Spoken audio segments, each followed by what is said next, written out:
Hey, everybody. Welcome to episode 346 of the Game Deflators Podcast. I'm Ryan, and there is no John, but nevertheless, here at the Game Deflators, we like to talk about games we've recently picked up, games we're currently playing, and sometimes we talk to cool people, like in this episode of the Game Deflators Podcast, where I am joined by Jim. You got to stop lying to the audience, man. You got to stop lying. You got to be honest. They're going to catch on eventually that I am not cool, and then you're going to pay a heavy, heavy price. Well, thanks for being here anyways, Jim. I appreciate your coolness. Well, thanks. It's always fun to come onto the show. So, why don't you go ahead and remind everybody who you are, what you do, where they can find you? cool. So my name is Jim Miller. I am the self-proclaimed Grand Poobah of Crit Hit AZ, which is a tabletop gaming convention that happens every year in July. This year we're happening July 5th and 6th. And we're going to be at the Doubletree by Hilton Phoenix Mesa, which is where the old Fiesta Mall used to be, if you are familiar. And we're 2 days of tabletop gaming.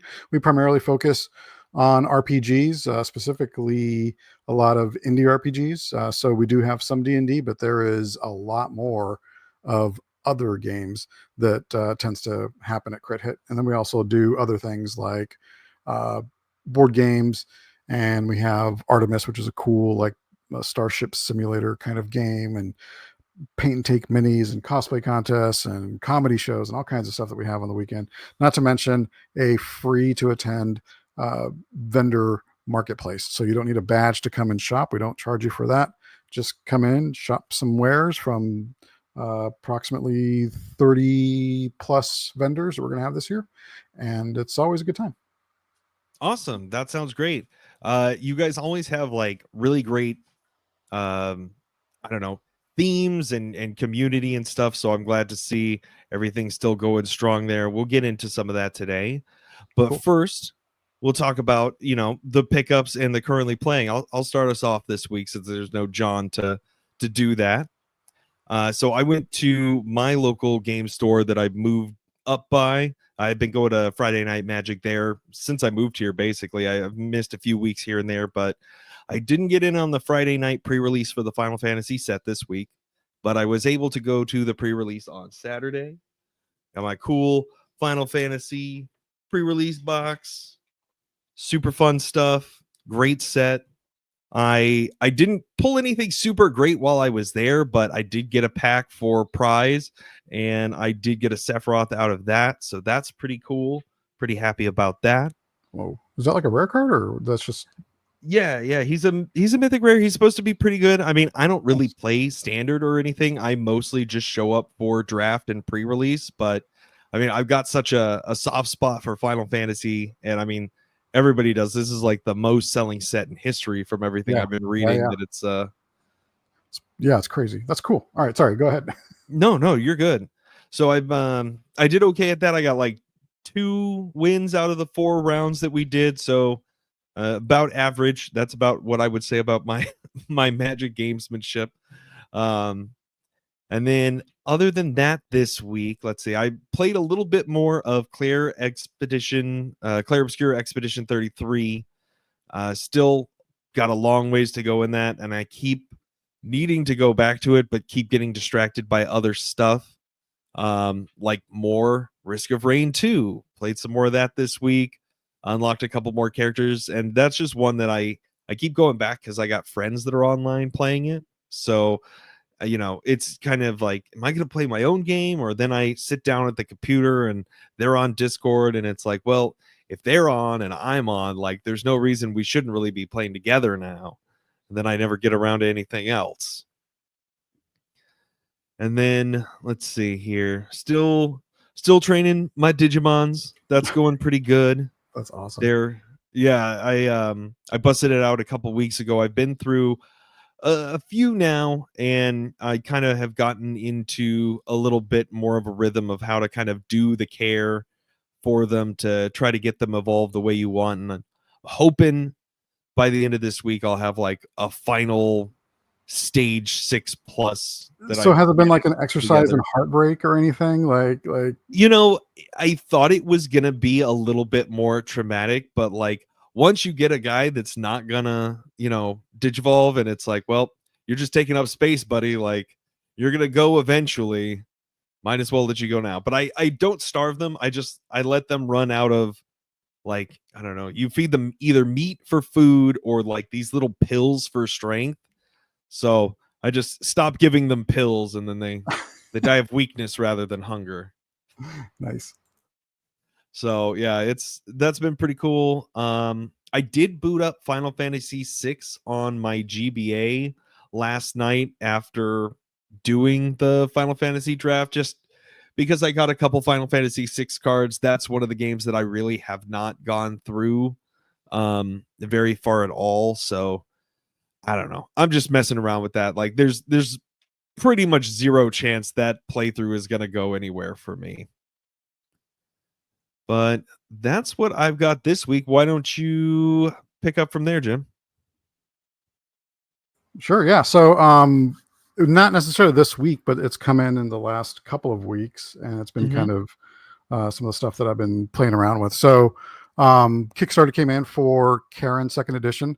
Not Karen, where you complain about people and start, but it's, I don't know why it's called that. I think he just thinks it's funny, but it's actually CAIRN. So, Okay. which means like I forgot what it means, but it means like A cave pile of stones or something? something along those lines. And which is a really cool Into the Odd style game. It's a Into the Odd kind of hack, and a lot of people really like the first version. And I had seen it. I thought it was pretty good. I didn't, didn't really grab me that much. But I started, I listened to the creators podcast, and I was really kind of getting into some of the stuff that was going into it. So I was like, all right, I'll go ahead and back it, and I did. And man, it is, in my opinion, is such a massive improvement, or not even massive improvement, like a massive upgrade to the foundation that he had in first edition. There's like just so much more stuff in this one, and it's a really cool little box set. So it comes in a little tiny box. It has what they call the Warden's Guide, I believe is what they call it, which is like the GM's guide, and there's like a player's book. But that Warden's Guide is one of the coolest sort of GM toolkits that I've seen in a while, and it's really impressive. So it takes you everything from like generating forests to site locations in those forests or in sort of a landscape world map, down to like the dungeon that might be in one of those hexes. So it really takes a sort of hex crawl approach and helps you build the world, the world, and then the hexes, and then the sites, and then down to the dungeon level. And That's the way it cool. does it's super cool. Yeah. And it's impressive. It's a really impressive little box set that came with, that and pads of paper or little pads, character sheets, and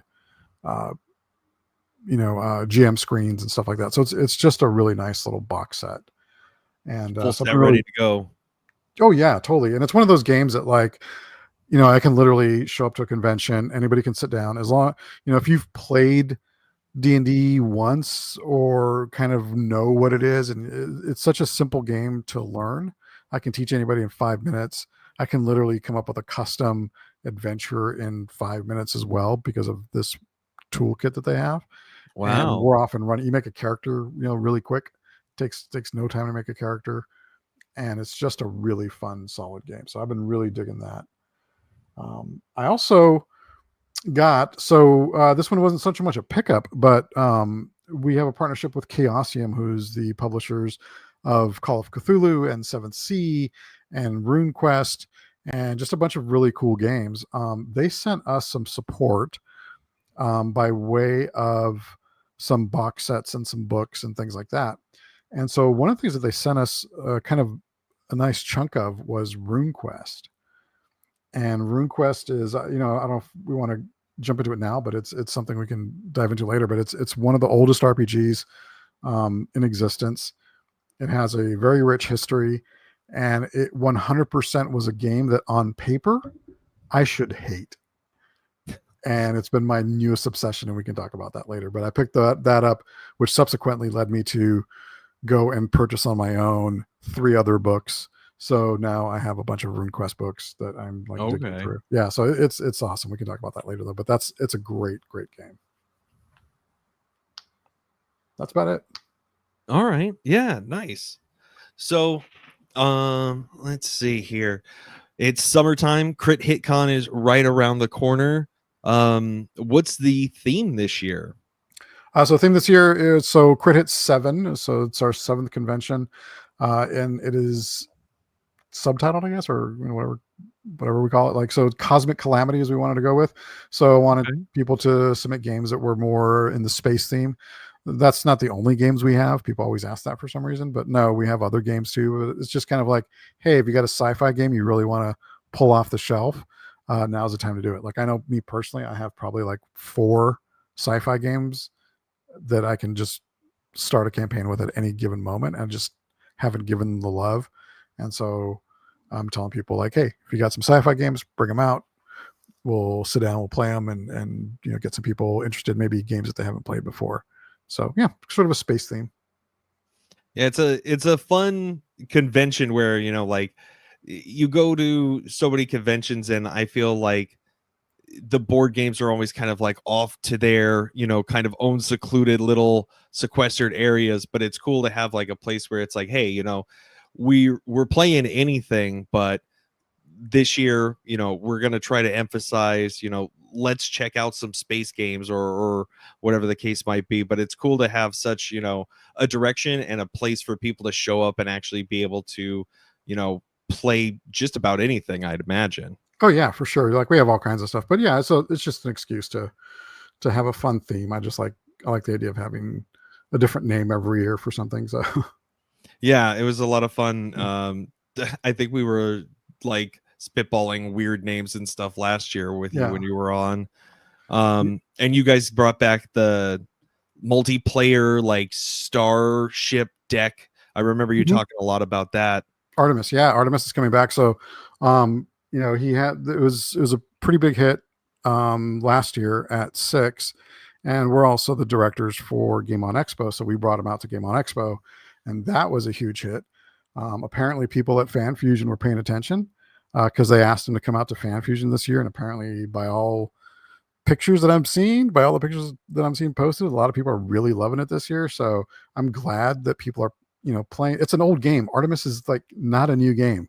It is pretty old, but it is so much fun and is such a great thing to do at a con. It's just such a great activity to do, that I'm glad that it's getting kind of almost rediscovered by new people, because it's a bunch of people who have not played it before, which kind of blows my mind.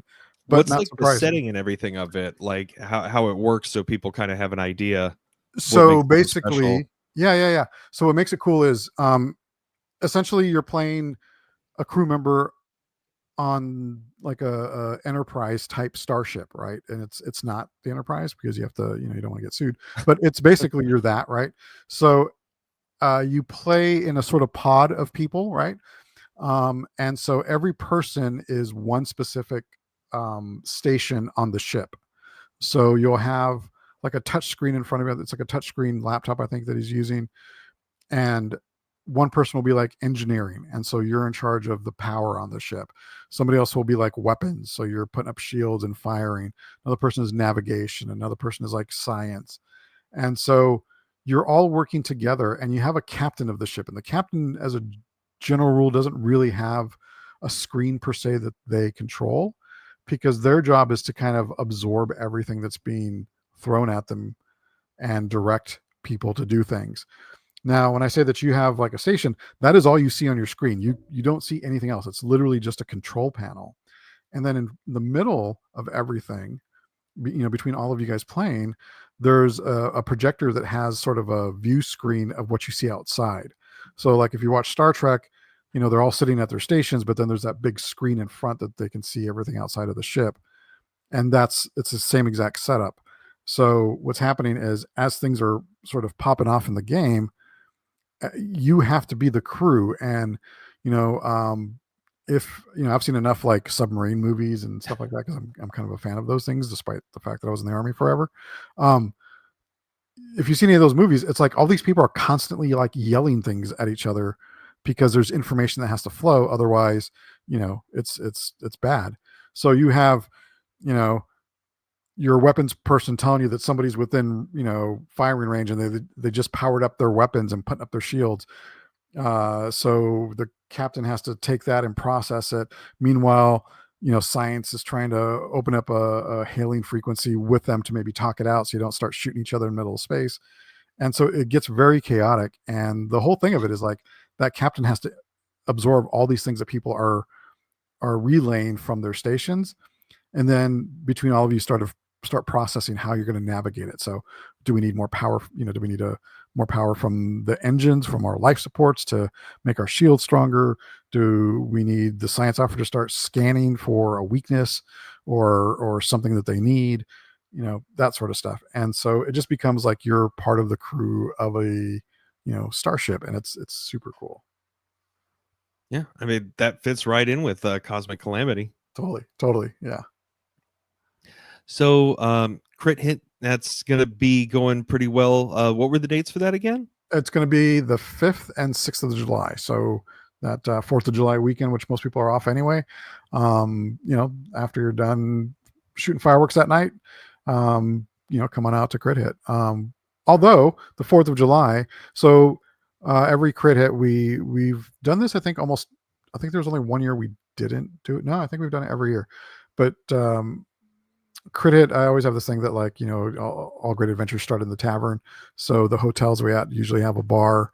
So we get together the night before at the bar and just sort of hang out and just socialize and have fun and stuff like that. And my wife's been sober for almost 3 years now, or about 3 years.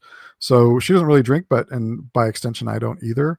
But we still have fun going to sort of like this happy hour and just hanging out and being social and seeing people maybe we haven't seen in a year, or just reconnecting with people and just, getting to know new people. And it's always fun. So we do that the Friday before. So this year, 4th of July, we'll be at the bar, and then the convention starts on Saturday and Sunday. Awesome. Well, yeah, definitely people get out and check that out in Mesa. And then as far as other stuff, I mean, last time we were talking, you were pretty deep into Congeon, which is something exciting that you've been working on for a while. You want to talk a little bit about that? Yeah, sure. So we are, pushing towards a full release of version 2, which is called Beguiled Beholder. So we decided that every version was going to have like a little name associated with it. And I'm one of those obnoxious Linux nerds, right?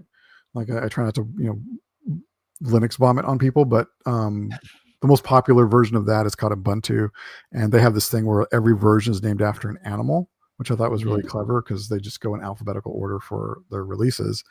And so I decided that I wanted to do that for Congeon. So version 2, which is B, is Beguiled Beholder. We have a little beholder mascot on it, and it's a big update of a lot of the things that has been around since the pre version 1, and it's a lot of certain core functions we've completely rebuilt. You can tell by looking at it, but like some of the stuff on the back end is running a lot more efficiently, and it's a big jump. So what Congeon is basically, it's an app to manage tabletop events. So that includes conventions, game days, individual game days. Like it's, if you want to run a game at like your local shop, you can stick it up on there, put all the information on there. It's there in the app as a game that people can sign up for. Plus you can take that game and click a share button and copy the link to it, or just straight share it to like your socials or your Discord or whatever. So there's a link actually to your individual event, so you can get people to play. So it does that, as well as all the stuff for conventions. So all the scheduling for games and things like that, as well as a list of vendors, which was really important for me. So like my wife is famous for, she'll see something and she's like, I want to look this up when I get home, because she gets kind of overwhelmed in convention settings. So we just kind of look at things. I like this, and she moves on. But she'll take a picture of like their business card or their QR code or whatever, and then 3,000 pictures later, she can't find it, and she's sitting there flipping on her phone, kind of cussing at the phone, trying to figure out where this picture was. And it's, sometimes she finds them, sometimes she doesn't. So in Congeon, we built, we wanted to make sure that all the vendors were listed that are there, along with all their socials and their contact information. Sometimes they'll put like a little special code for a discount or something like that per event. So you can go on that app and see all the people that are going to be there. If you were there, and then later you're like, oh, who was that? You can always go back in the Congeon, you look them up, and you can see the vendors. And that's a big part of version 2, is this sort of vendor upgrade, where we've always sort of had the vendor list on there, but what we're going to start integrating is when the event is over, those vendors are going to move to a hamburger menu if you're on your cell phone, because Congeon is a mobile first app. It's really designed for a mobile app, which is kind of different than some of the stuff that's out there for scheduling for gaming conventions and gaming events. Most of those are based off of like desktops or tablets. We went the other way. We wanted to make sure that everything was, you're able to do it on your phone. There's a hamburger menu. You click on the hamburger menu. There's going to be a vendor marketplace, and you're going to see all the vendors that have done any events that have used Congeon. So Crit Hit is powered by Congeon. Some of Game On Expo is also powered by Congeon. And we're talking to other conventions to start adopting it as well. So essentially, after events are over, there's going to be a dedicated marketplace where you can look and you'll be able to filter by event. So I was at Crit Hit. Let me see. Yeah, I think that was them, but I'm not sure. But then you'll be able to see, oh, they were at Crit Hit, they were at Game On Expo, they were at Convention X, and that's them. And so then you can go ahead and contact them through their socials or hit their Etsy store or whatever they have to contact. So that's kind of a big part of Congeon 2.0. Yeah, that's well unbelievably cool.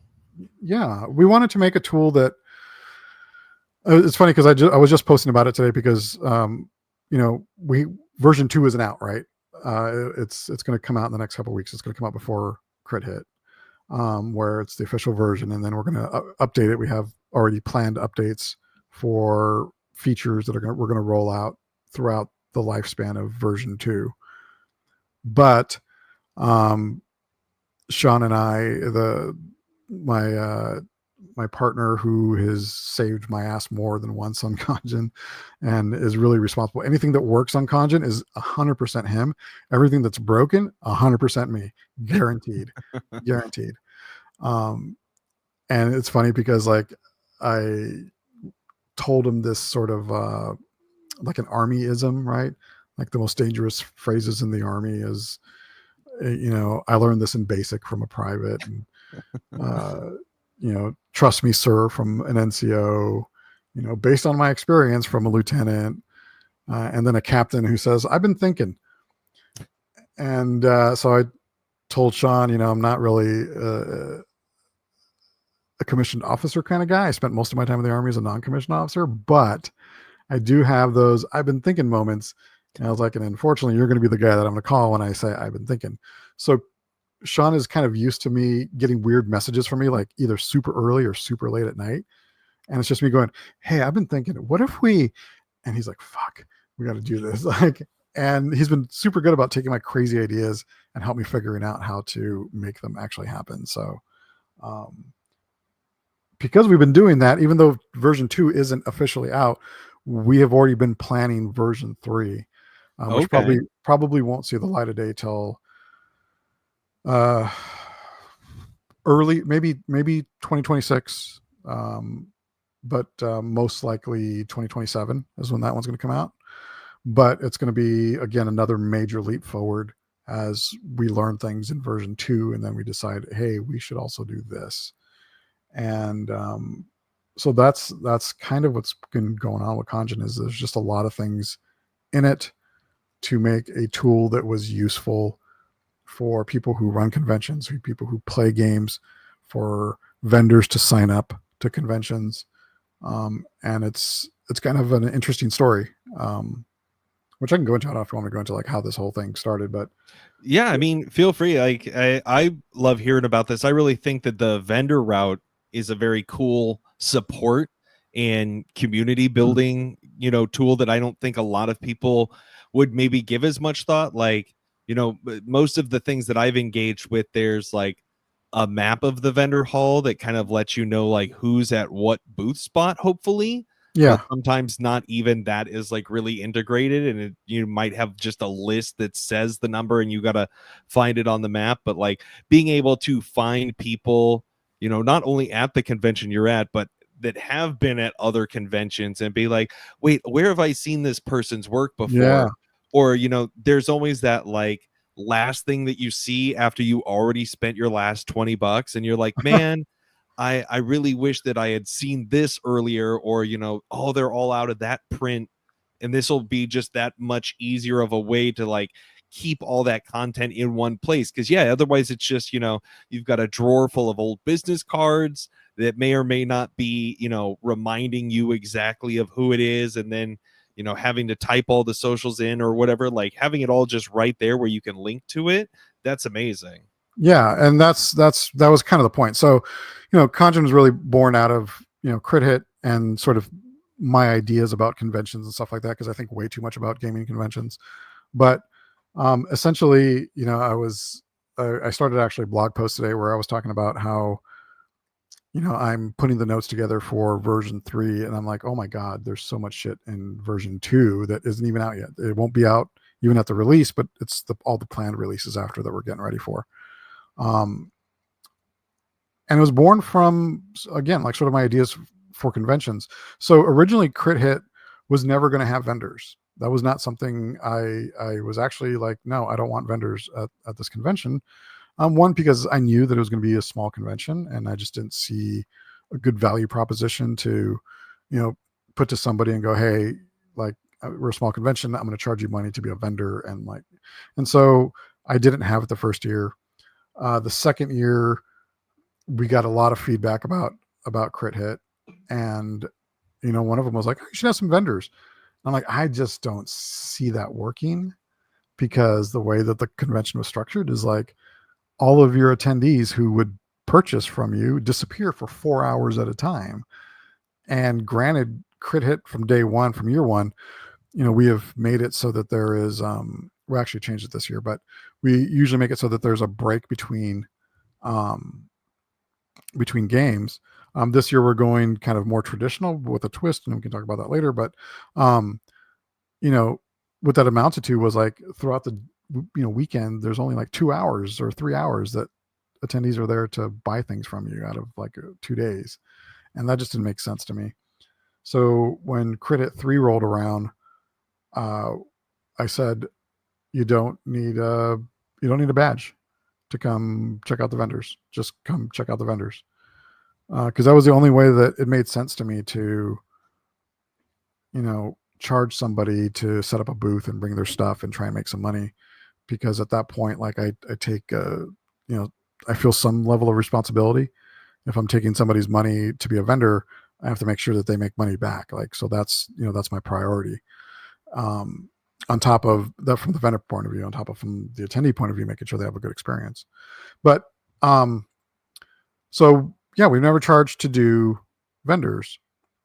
Well, that led to a couple of interesting things, like we have to put a picture up somewhere of where they're at and all this other stuff. And so that kind of led to some discussions, and I was never 100% happy with some of the solutions that were out there that managed tabletop gaming. Especially scheduling. Scheduling is the bane of every tabletop convention. I have had several meetings with several conventions. One of them being Game On, and Game On has been the most receptive, and they totally understand where we're coming from. But I have to sometimes, and I feel like a dick sometimes, because I'll have meetings with other conventions, and I don't mean just Game On, but other ones that like are around. Some of them aren't anymore. But I have these discussions with conventions where I have to tell them like how unbelievably complex scheduling for gaming is. So, the amount of scheduling that most conventions do outside that do not have gaming, or gaming is not, a big part of what they do, it's fairly simple if you were to compare it to a tabletop gaming convention. You have some panels, and you just got to schedule some panels and make sure they fit in a time slot, and that's kind of it, really, right? A couple of guest signings and things like that, but it's all basically just kind of solid chunks, and you're not really worried about what's happening. versus tabletop gaming is infinitely more complex because, for every quote unquote panel, now you have to have, one room could theoretically hold 5 panels, 10 panels, 20 panels, 30 panels being tables. And then you add to that capping the number of attendees and then making sure that no schedules get conflicted. And it gets really complex. So I have to tell people how complex this stuff is. There isn't any really good software out there that there's 2 major pieces of software that are used as a standard. One of them I'm not a fan of at all. As a matter of fact, I'm so much not a fan that it caused a rift between our convention and a tabletop club because they are vehemently beholden to this stuff.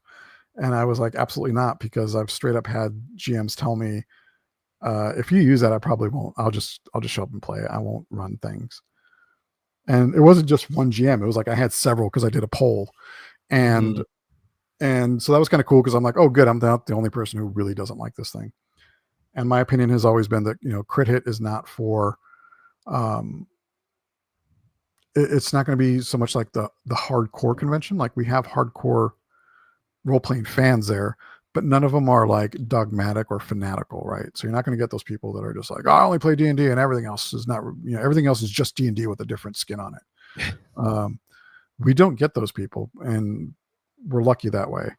We get people who are, really cool and really welcoming, especially to new players, which has always been my guiding star, so to speak, or my North Star. Like, is this going to make somebody sit down and try my silly little game of pretend, who maybe hasn't done it before? And if that first barrier is trying to navigate fucking software, which nothing pisses you off more than like something that's wonky or doesn't work or doesn't make sense or is just not intuitive. And so, yeah, there's one software out there that is that, like, it is just absolutely something that I hate. And it's not is a strong word. It's something I really dislike. I think the person who made it did a really good job whenever they made it, like 20 years ago or something, but it's just showing its age. The second one is more popular. It's more the standard really nowadays for everything else. And I liked it. I thought it was fine. My only problem with that software was that it didn't translate well to mobile, which meant that your schedule, you have to like sort of swipe, to the left to see everything. And and setting it up was really confusing for non-technical people. Like I understood kind of where it was coming from, but it's also very technical and that kind of puts people off. And so there's a lot of things that I just kind of didn't want to do. And then during COVID, they raised their fees for everything, and it was going to become very expensive, almost as expensive as option 3 for most conventions, which is regular, scheduling software like a Sketch or something like that, which is, it's fine software, but it's like $1,000 to use it. And that's a big chunk of a small convention's budget. Yeah. Or other things. There's other things like Ticket Leap and all these things. They're the ones that handle like the really big conventions. So like your Phoenix Comic Cons, I think they use Ticket Leap or something like that. Where you do need something that is geared for tens of thousands of attendees. And the prices for those things are astronomically high. We're talking $7,000 to $9,000 minimum a year for these things. Man, that's some I'm licensing. like, yeah. And it's like, that's not even a thought for us. So, my day job is to kind of do this stuff for companies. I make like internal apps basically for companies to use to do different things. Some of them being actually scheduling. So I whipped up a quick model with some tools and I was like, I think this might work. And then I started building it. And one of the things that was always in my mind on that was, I'm building this to help run the convention because there's only it's only a handful of us that really do this. And on top of all that, I have to think about the ease of new players signing up for games, GM signing up for games. And by the way, I should probably let people know who are signing up for games that there's going to be vendors because they have to make money. And that's a lot to think about. And so that was the idea for Congeon. Is to I do mean, all of those things. that's a great kind of story that you love to hear, where there were bad solutions in the world, probably developed by people that didn't have you know the thought of the finished end and the user experience as much, or you know didn't have a vision for what they really wanted to get out of it. And then you kind of said, hey, you know what, I could do this better. And you took your frustrations and you turned it into creativity, and now you've got like a cool solution that's only getting better. Yeah, no, so I think those other people had definitely like a vision, right? Like there was a vision there, but I think that I also came from a unique position of like, I actually run the convention. So it's one thing that you sort of, and I get this because of my day job, like I'll make a tool for somebody because they'll describe to me everything they need and I'll build it. And I just been lucky enough to work for companies where, I'm doing what they told me. I'm doing exactly what they told me. It's not like I'm going off on my own, but then when they get it, it's not exactly what they need, right? Because I'm going off of their descriptions of things. And sometimes users aren't the best way to get the real story of how something is supposed to work. Mm-hmm. So there's always a little bit of disconnect with software. That's why, like in your work environment, sometimes things just don't work very well and people have to work around them. It's because there wasn't enough conversations about how it's supposed to work. So I think the people who made these other pieces of software, they did it out of love. They did it out of passion for the community. They're gamers, clearly. The one that's kind of the standard, it had a heavy influence on everything that Congeon is today, because there was a vision for this solution to help manage things. I just have a little bit more, I would say, a different perspective, because I am also the guy who has to run the convention. So I can tweak it specifically for things that I need. And yeah, and it's just that, like, all of a sudden I'm every fucking, like, I should take it out an ad on your podcast, right? And be like, so we were unhappy with their software, so we bought a factory and we just did it ourselves and cut out the middleman. Like, it's like I've somehow become that fucking story, and that's Yeah. just, oh, that kills me. But it's true. That's what it is. I wanted to do something that felt premium, that felt like it was thoughtful, because there isn't, there's those other two solutions are fine solutions, and they're made by really good, really smart people, smarter than me by leagues, because they did it in a way that I can't do. But it should have never have been that. Like, it should never have been, a couple of groups of guys and gals that decided, oh, the thing we want doesn't exist, or it's radically expensive, so we're just going to make something because we love the hobby. And then that is sort of the de facto for like this entire industry. And by industry, I mean just like people who run conventions. And that's not good enough. I love the passion of it, but it's like, why isn't there something like, these big giant $7, $9, $10, $12,000 solutions for conventions? Like, it's there's no reason for it. Yeah. Other than you can charge that much money. And so that's really what I wanted, is my whole time, quote unquote, in the public doing conventions, I feel like I've been fighting the usual way of doing things, because it pisses me off and it bugs me. And then I start running my mouth, which makes me friends and makes me even more enemies than it makes friends sometimes. But, from day one, when because I've done panels at conventions and at various conventions across the state. I've attended almost every pop culture convention that has existed in the last 15 years in Phoenix, because I used to cover them for the blog on the East Valley Tribune. So every time that I've done stuff at these conventions, when I started doing things about gaming, I've had to fight tooth and nail for them to take it seriously, because nobody gave a shit about, role-playing games, board games. They didn't really care. And it was an afterthought at best. And I fought conventions for things as simple as like getting passes and things like that, because they didn't want to give us passes because they didn't see a value in somebody coming in for a couple of hours just to play a game. I'm like, you don't think you understand how much work is involved.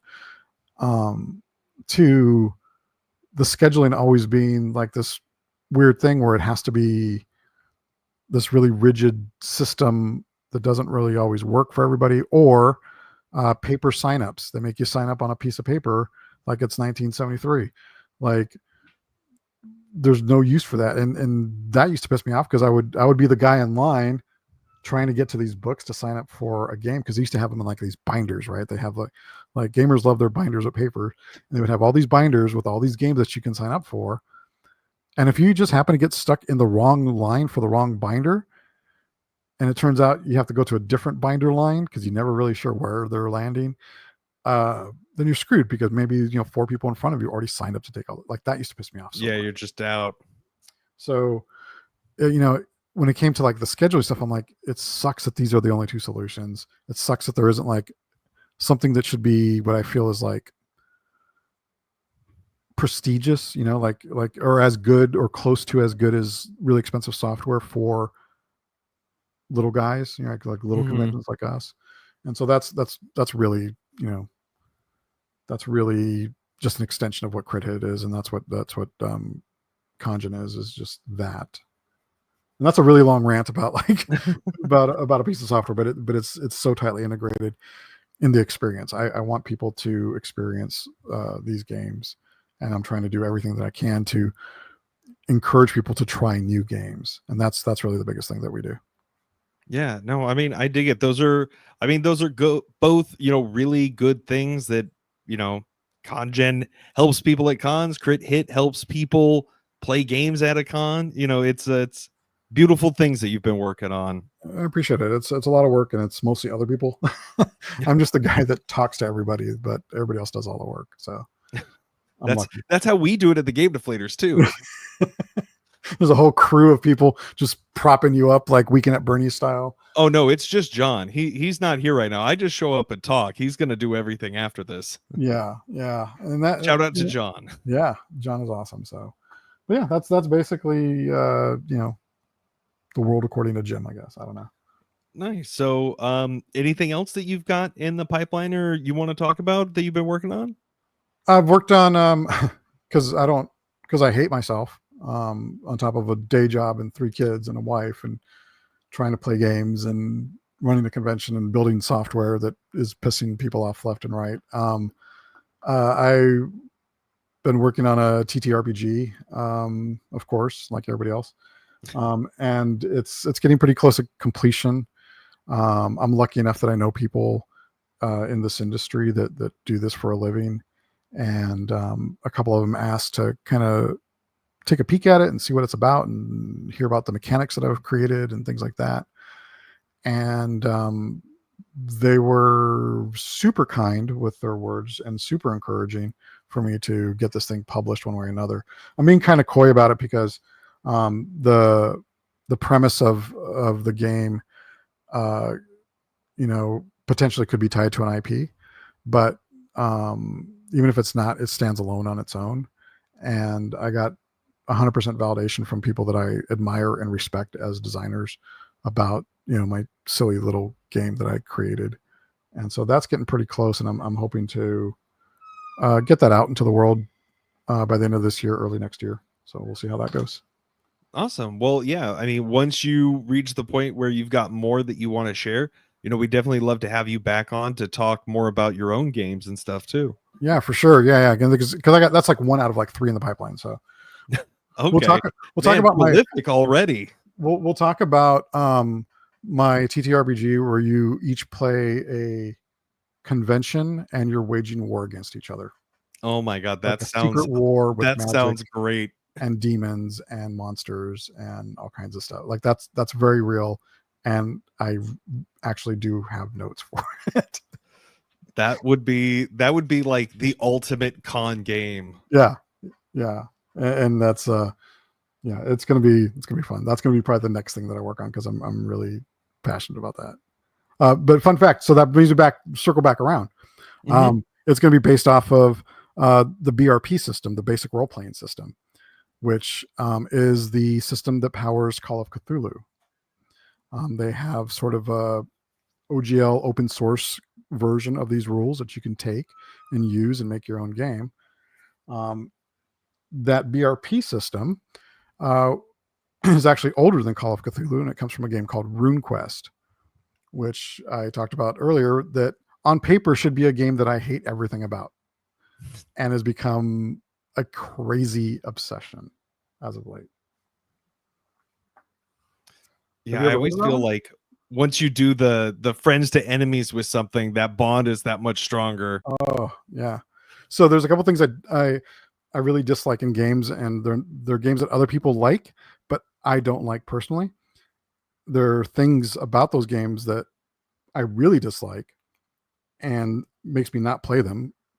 And so I have a mental checklist, and literally this game is everything on that checklist.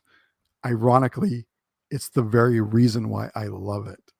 And that is the most bizarre thing in the world for me. It's such a cognitive dissonance of like, I should not like this as much as I should not love this as much as I do. But RuneQuest is this like second or third RPG ever made. It depends who you ask. I think personally I put it at number 3 because I think Tunnels and Trolls, which is a Phoenix game, came out first before that, but I don't know. We'll see. But RuneQuest is a very old game. The things that it has that I'm not a fan of. I don't like initiative. Any game that I run, I pretty much don't use it because it's not fun. Like there's nothing fun about initiative, right? It's confusing and it's slow. So most of the time I just throw it out. And my general rule is players go first unless they have a reason to be surprised, and then we'll do a couple of rolls. So I don't like things with initiative. I don't like a lot of heavy mechanics that come into play in the middle of combat. So rules that break rules.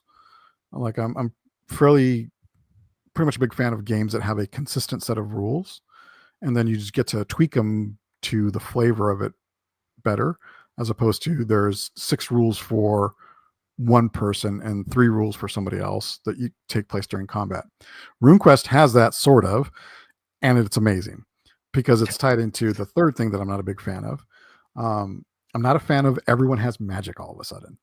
Okay. Yeah, and people like that, and I get it, and I I have to come to terms that I'm a man of a certain age, right?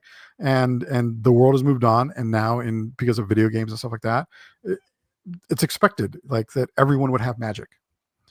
This game from the beginning, when it was created, everyone had magic. So 1979 or whenever it came out, 78, everyone had magic in a way that D&D never did. Right, where D&D at that time was stifling with this magic. You get 3 spells, and 4 hit points, and good luck. Right. RuneQuest, everyone can do magic because gods are real and they interact with you in a very real way, and so it affects every part of society and that world. Wars are won and lost by not so much the size of the military force, but by the opponent's ability to wield powerful magic from the gods. And it's a Bronze Age fantasy. I'm not a fantasy guy to begin with too much, but it's Bronze Age, which is even weirder to me because I'm like, that's just more it's just primitive, I guess. But no, yeah. it's different. It's significantly different. I'm not a fan of Europe games, so I don't like games that are just kind of everything is just a variation of Lord of the Rings. I'm not a super big fan of that usually. Just kind of that iconic like European high setting. Yeah, you can literally describe Game of Thrones as well. It's kind of like Lord of the Rings, except like there's more wieners. Like that's people sleeping with each other's sisters. It's weird. Yeah, we don't ask questions. Yeah, and that's basically it, right? Whereas and it all can take, like, you can't really tell the difference if you're just showing pictures of the scenery. You probably would be hard pressed to tell the difference between Game of Thrones and D&D and Lord of the Rings and anything else like that. Whereas the world that this takes place in is not medieval Europe. It's a Bronze Age world in its entirety. And it's everything almost but Europe. Okay. So you see influences from like Indian culture, from African culture, from just all these different cultures that are kind of in that sort of Bronze Age world, really like mixed together. And one of the things that kind of shocked me seeing that is that, one, it's not historical, so it's not based on Earth, it's its own world. It's called Glorantha, it's its own thing. But this world, apparently from the beginning, was amazingly egalitarian. So women are a primary force of like people that run things, and they're seen as equals, and there isn't all this weird stuff, and that was always built into it. And since the game is so heavily leaning towards like all these pantheon of gods are real, so imagine if all the Greek and Norse gods and all those things, they're real. And much like in Greek mythology, like they mess with humans a lot, like they're really tightly involved in what humans are doing. That's kind of how this world works, which is why everybody has magic. Most of the gods are women, and some of them specifically, you cannot be a man and join those cults because everybody is a part of a cult. So women are really empowered in this game, which is completely awesome. I love stuff that is totally different than what I'm used to, and I love that about this game. So everyone has magic. It's got a funky initiative system that is weird and wonky, and I love everything about it, which is like, it's almost a throwback to weapon speed from D&D, where your weapon matters. The things you're doing matter in the order that you do them. So somebody with a dagger can act faster technically than somebody with a sword. So they're going to go first. That sort of thing. That's cool. What else does it do? Everybody has magic, initiative, combat mechanics through magic is basically the thing. Heavy lore. I am not a fan of game with heavy lore. One of my favorite games that I have never gotten to the table is 7th Sea. 7th Sea is a alternate Earth pirate game that has a really big scope, especially the second edition. It's the whole world. It is the most brilliant thing that I have read, and I'm not saying that because I'm lucky enough to be friends with the guy who made it, but you know, I knew who this guy was well before I met him, and sometimes it's easy for me to forget that the guy who I like chat with about just bullshit is this amazingly prolific writer. And 7th Sea has some of the best lore that I have ever read in anything. And but it's always hard to get people to read 50 pages of lore before you play a game. Yeah. Glorantha has that. There's a lot of lore, but all of it is just equally as brilliant as anything that you know that John Wick has written. And I love all the lore. I've just gotten so deep into how this world functions and works, and it's amazing. It's my favorite game. It's my new obsession. Well, that's awesome. Are you going to be trying to run any of that at Crit? No. No. I rarely get to run games at Crit Hit. This year I am going to run some games. One of the things that we're doing is we every couple of years, or most years, we have some sort of charity that we're doing stuff for. Usually we do charity stuff for like animal shelters because my wife loves animals. So we do a lot of animal stuff. We found Arizona Bat Rescue. Ooh. And, you know, we live in Gold Canyon, and I am a city boy. Like I like kind of grubby streets and kind of sketchy places and stuff like that. Like that's kind of my thing because I grew up like that.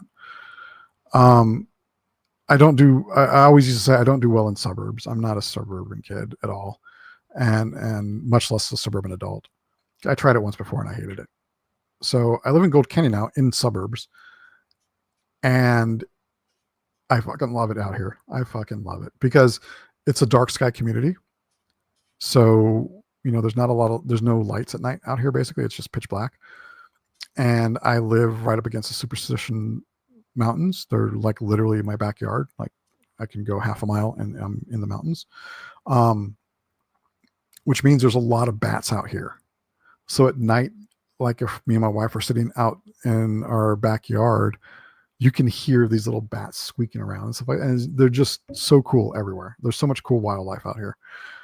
So we've come to love these bats, and my wife was like, I wonder if like there's a bat rescue, and we found one years ago, and we're like, we're going to do something.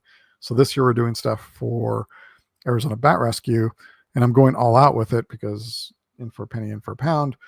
My wife's going to run Regency Cthulhu with like, which is like Jane Austen basically era with a tea party and all kinds of weird shit like that.